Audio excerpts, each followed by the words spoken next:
Hey, howdy, it's Joe Friday, and I'm here with Ted from Kansas City. And so we're just walking around the museum, and I'm talking about Telly Savalas and the shark jump and all this fun stuff. And he pipes up and says, hey, you ever seen this picture before? So this is Ted right there. That's right? 1974. How did this happen? Well, I was a child actor growing up, so I did a lot of television and a handful of movies, but did a lot of print work too. And so got called to do a print job with Harley Davidson print job with Evel Knievel. And I remember getting pulled out of school. So I was 12 years old. So in 1974, I was 12. Did you know it was going to happen? Or were you I can't remember it as being, okay, this is going to be Evel Knievel. I kind of remember being told there. It was on top of the Great Western Bank building in downtown LA. And they had all the bikes. When I got there, all the bikes were laid out and so forth.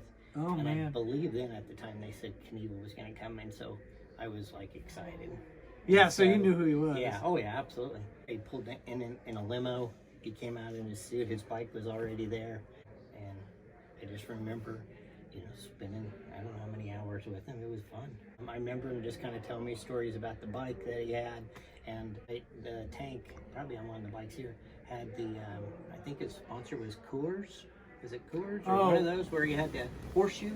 Yeah, probably Olympia. Yeah, Olympia. Okay. So I think that was on the tank, and I remember he had his cane, and that was pretty spectacular because on the head of the cane were diamonds of like a motorcycle jump. It was very small, but the diamonds were so small that you could tell it was a motorcycle kind of jumping, but it was pretty cool. Of course, as a 12-year-old boy in 1974, it was like Evel Knievel was it.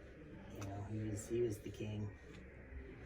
Oh, he was on top of his game. 1974 was probably his best year with absolutely. The whole build up to that Snake River Canyon. Yeah, that was a wild time.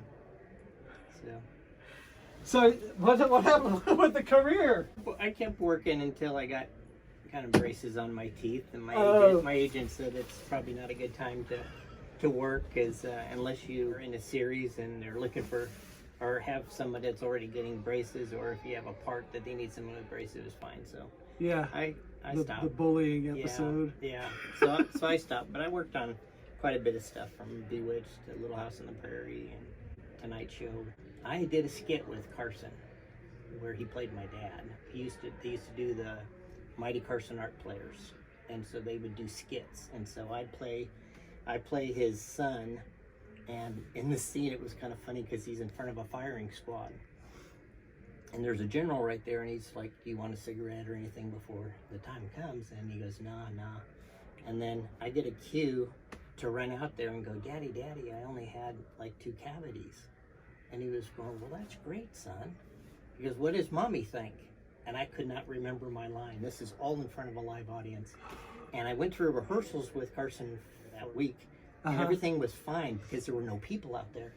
No one told me that there was going to be a bunch of people out there, so I kind of got like this. So Carson had to ad-lib, and he's like, well, what does Mommy think? And I'm like, I didn't say anything. And so he's going, well, and so he starts ad-libbing with the general going, it looks like his mom's not talking much. And then I start to remember my line, and I go, well, Mommy says. And so Carson looks at me. I couldn't spit it out, and Carson looks at me and goes, don't worry, son, because they're going to kill me anyway. And that was the end of it. Unfortunately, part of the film, some of Carson's film, was burnt in a fire. They used to keep all this stuff in a cave, I think, in Nebraska. Oh, no. So I've never been able to, well, I saw it when it was on. It's gone. But I've never seen, I have it on audio tape, but I don't have it on video because it's all gone. Oh, man. Yeah. Well, we can recreate it. Yeah. There you go. There you go. Good. Fun time. I'm glad you landed at Kansas City. I'm glad you came by the museum. Yeah. And glad you piped up. Well, I'm glad to be here. And it was nice meeting you as well. Dude, if I had a poster, I would ask you to sign it. Okay.